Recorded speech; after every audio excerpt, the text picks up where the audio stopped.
E aí, beleza? Bem-vindo a mais um vídeo. Meu nome é Ângelo, eu sou programador na Suíça e nesse vídeo aqui a gente vai dar um rolê aqui pelas montanhas, pelos Alpes suíços e talvez a gente chegue até uma vila bem perto do topo da montanha, mas vamos ver se vai dar para chegar até lá. Ó, trilha como é que é, o negócio é punk.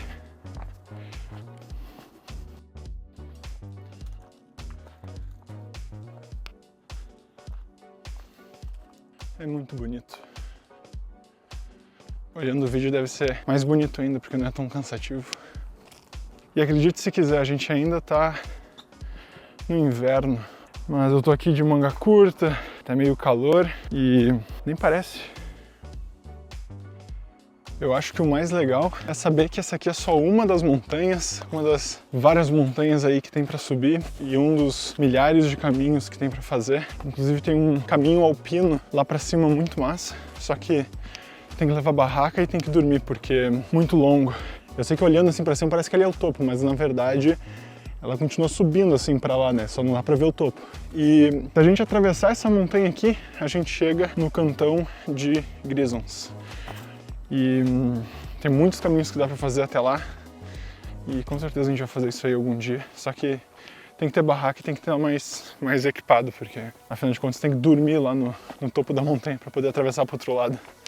Bah, eu ia falar um negócio agora, mas acho que eu vou ter que poupar fôlego. Olha o tamanho dessa escada aqui. Como eu tava falando então, é engraçado porque quando eu morava no Brasil, pô, fazia várias caminhadas lá, tinha o meu brother lá que ia comigo e a gente fazia umas trilhas aí muito show pelo Rio Grande do Sul. Só que depois que eu mudei pra Suíça, parece que eu comecei a valorizar isso muito mais. E aqui é muito show, assim, fazer essas caminhadas e tal. Só que lá também era legal, sabe? Eu morava lá, tinha acesso ao mar, podia ir pro mar e tudo, e esse tipo de coisa que tu começa a valorizar mais depois, quando tu se muda. E não que lá fosse melhor ou aqui é melhor, né? É só que as duas coisas são muito legais. Nossa, isso aqui parece que saiu de um livro de história, um livro de conto de fadas. Os cocô de cabra, as cabras selvagens. Que massa, né?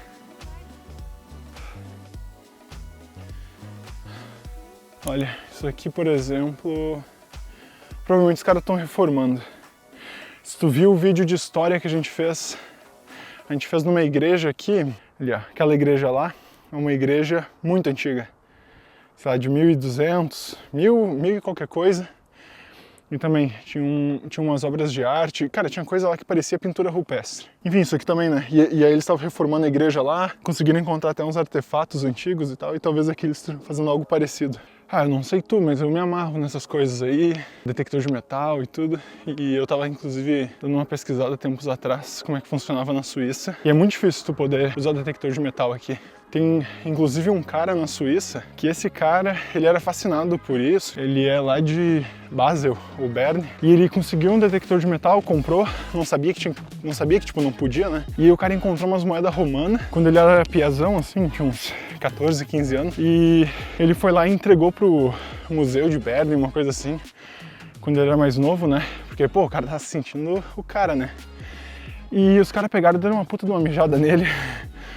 Pegaram as moedas, claro, mas disseram pra ele nunca mais fazer aquilo. E esse mesmo cara, hoje, eu acho que, sabe, ele tem uns 60 e poucos anos. Aí, tipo, ele foi ganhando a confiança do pessoal, não sei o quê, conseguiu lá a licença pra usar. E esse foi o cara que agora em Grisons, ele encontrou um acampamento romano cheio de coisa daí. Tem a matéria que eles fizeram sobre o cara e tal. E é isso, ele encontrou um acampamento romano com um monte de coisa antiga e tal. E foi uma descoberta bem importante pra entender mais sobre a influência romana na região.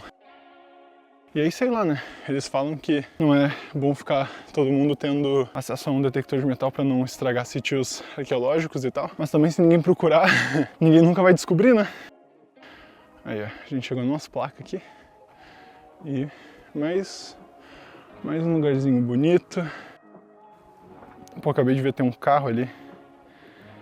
De repente um lugar mais fácil de vir pra cá. Já deve ter visto algum vídeo da Suíça, mas normalmente tu pode tomar água assim, dessas torneiras, mas essa aqui tá meio sequinha. Talvez fecharam por causa do inverno, sei lá.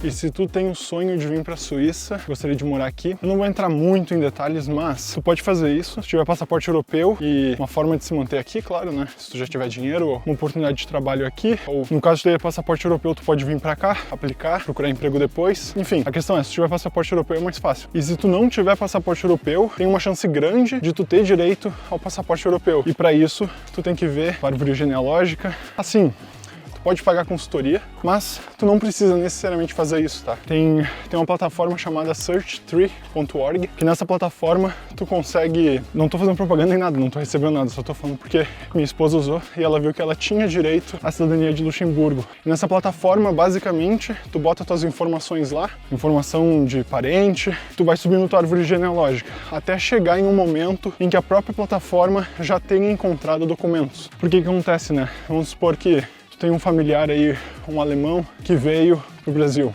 É possível que quando ele tenha chegado, ele tenha sido registrado em um livro de imigrantes ali ou algo do tipo. E essa plataforma, como tantas outras que tem por aí, eles leem esses arquivos que muitas vezes foram digitalizados e eles conseguem já pegar toda a tua árvore genealógica puxando diversos arquivos de diversos sites aí do governo e de lugares oficiais. Então se tu conseguir subir, fazer a tua árvore genealógica ali até um certo ponto, depois é possível que o restante esteja pronto. E com isso, mesmo que tu não tenha cidadania europeia, pode ser que tu descubra que tu tenha direito a alguma outra. Porque tu vê lá que tu tem um tataravô italiano, uma bisavó de Luxemburgo, e aí depois tu pode pesquisar como que funciona o processo de naturalização por descendência em cada país aí que tu tiver opção. E aí tu economiza também bastante dinheiro fazendo isso. Beleza, fora isso, a outra opção, esse aqui eu vou falar brevemente, porque não tem muito detalhe, né? Se tu é brasileiro, se tu tiver 3 milhões de francos, mais ou menos, em patrimônio, que é bastante dinheiro, né? Tu também pode vir pra Suíça, tem uma coisa chamada Golden Visa. Ele funciona assim, ou tu investe, acho que é 1 milhão de francos para desenvolver um business aqui na Suíça, e aí, se não me engano, tu tem que montar todo um business plan, tu tem que gerar empregos também, não tenho certeza, e esse business plan aí, tua ideia de negócio tem que ser aprovado pelo governo.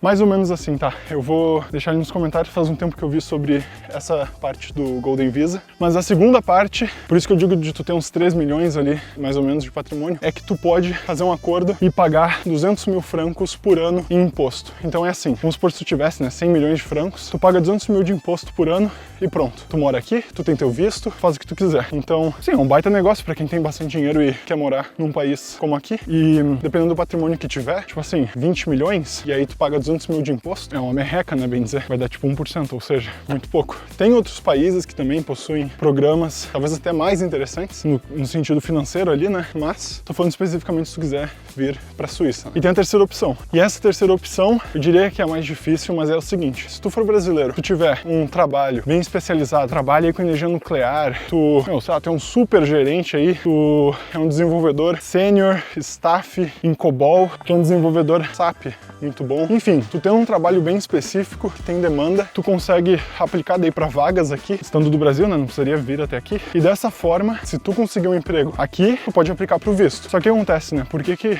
as empresas aqui, elas têm uma barreira ali maior para contratar pessoas de outros países, como o Brasil, né, que são países fora da União Europeia. Existe um sistema de cotas na hora que tu tá contratando um profissional do exterior. Na Suíça, lógico, tu tem que contratar primeiro um suíço. Se a empresa não achar um suíço, ela pode contratar um europeu. E aí tem cota, tá? Então, o número de pessoas que podem vir para a Suíça por um permesso B, se eu não me engano, como europeus, tem um número X. Mas esse número, ano passado, não, em 2023, não atingiu nem metade da cota. Ou seja, vamos supor que a cota aí era 20 mil, cara, foi tipo assim, uns 7 mil. Mas eu não lembro o número exato. Eu lembro que não atingiu nem metade da cota. Ou seja, se tu estiver vindo como europeu, isso que eu acabei de falar não deveria te preocupar. Mas voltando, se tu estiver vindo como brasileiro, assim, trabalho específico, também tem uma cota. E, inclusive, o governo ali, ele é mais cauteloso na hora de fazer essa contratação. É por isso que, por exemplo, um desenvolvedor júnior, não tem passaporte europeu, vai ter uma dificuldade maior em ser contratado aqui, porque a burocracia é maior. Imagina a empresa te contratar, fechar contrato contigo e tu não recebe o permesso. É complicado, né? Mas é isso. Esses 3 cenários, se tu tiver em algum deles, podem te abrir as portas para vir para cá. E se tu tiver em algum dos cenários aí que tu tenha que aplicar para um trabalho, né?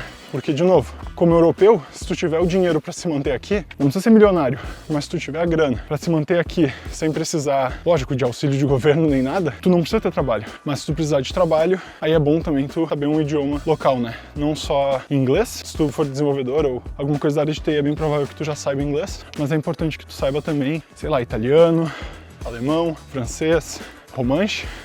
Deixa um like aí se eu estiver te ajudando, estiver te dando alguma informação útil. Espero que sim. Esse aqui é o intuito do vídeo. Também te mostrar aqui um pouco como é bonito, né? Talvez esteja querendo dar uma olhada, alguma coisa diferente. Espero que tu esteja curtindo.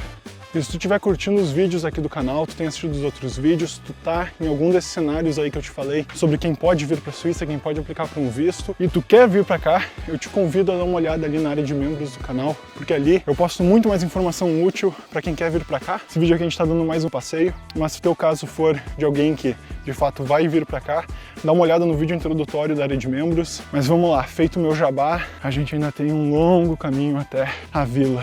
Meu Deus, cadê a Bruna? Se sumiu.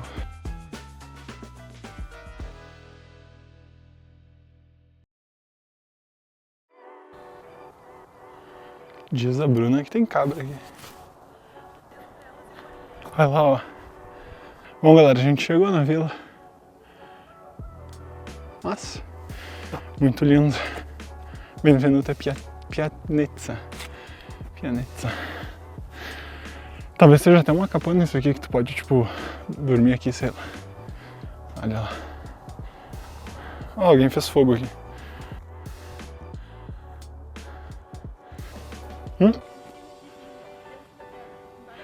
Caraca, tem uma cantina de vinho ali.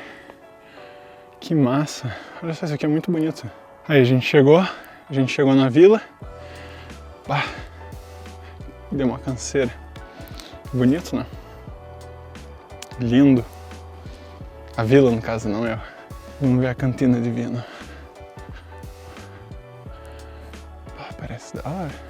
Era tudo uma subida íngreme, tipo assim. E olha só, o cara transformou, sei lá, o cara, a mulher, as pessoas. Pô, eu acho que era da prefeitura, na real, sei lá. Transformar isso aqui nisso. Tipo assim, tem uma chance grande de ser uma cabana, que é um lugar onde tu pode vir e dormir ali, e aí tu só dá uma contribuição ali, às vezes tem uma taxa ou algo.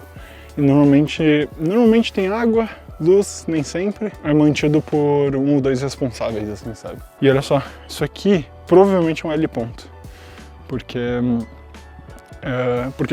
um L-ponto, às vezes o helicóptero tem que vir aí para trazer equipamento, trazer material e tal, né? Às vezes tem algum animal doente, eles usam helicóptero. O que é isso? O que a gente tem aqui? Um lugar para deixar um agradecimento pro Janko e Aida. O Janko, cadê o Janko? Já tem comentou falando que tirando a moto pequena. Ó, tem coisa ali. O que será que tem ali?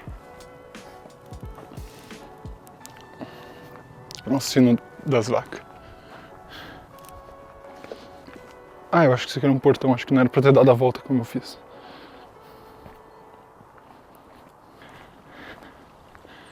Cara, que loucura, que é isso aqui? Ah, tipo, eu acho que é só um lugar pra tu brincar.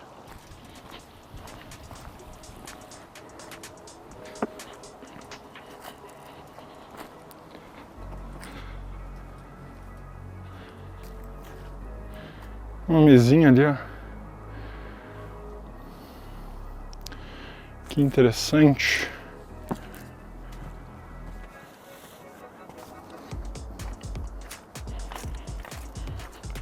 Bandeira do cantão de Ticino e da Suíça.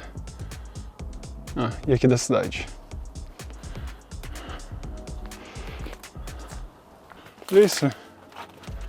Os caras deixam até a xícara aqui pra tu usar. É, tá um pouquinho quebrado.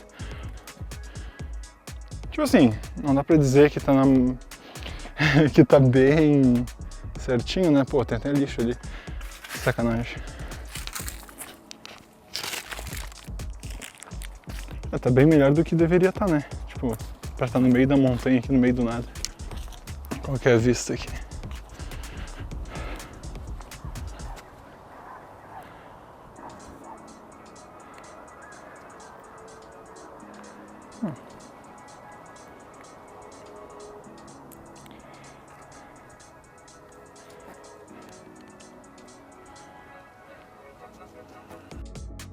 Só para atualizar o vídeo, eu olhei no mapa e, pelo menos no mapa, não tá marcando aqui como Capana. Então, é bem provável que não seja. Então é isso aí, missão cumprida, chegamos até a tal da vila. Então se tu gostou desse vídeo, curte ele, se inscreve no canal e eu te vejo no próximo. Valeu!